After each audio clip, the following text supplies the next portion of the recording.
Well, hello, my name's Jack Oberweiser, and I was asked to tell a little story today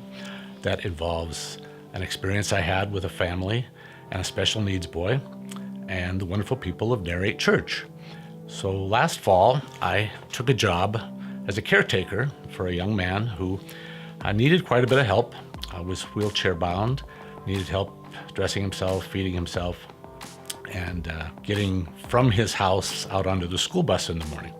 And I soon realized that it was a little more than I, as an old man, could handle. I had to lift the boy from the bedroom to the couch, but then as we would leave the house, we had to go from the couch to one wheelchair, which would fit through a door, into another wheelchair that would not fit through the door.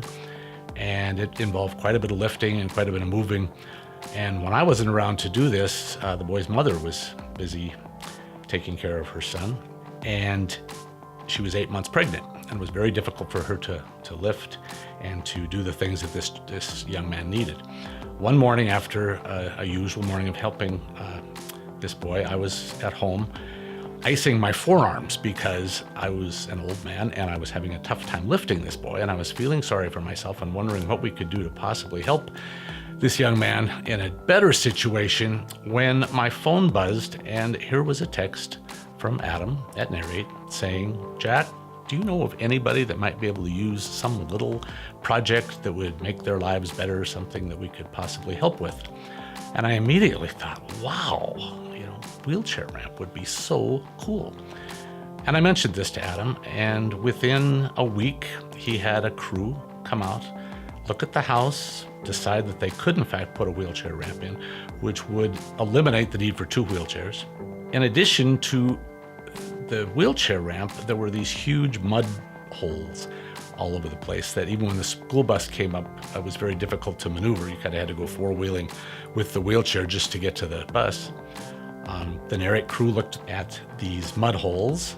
and brought in an entire truckload of road mix, filled all of the holes, leveled the road, noticed that the mud puddles were actually there because there wasn't a good drainage system off the roof, so they put in new rain gutters. They also noticed that the house really could use some insulation, and so they insulated the doors. So one Saturday afternoon basically helped a family tremendously with minimum labor, and yet the love and the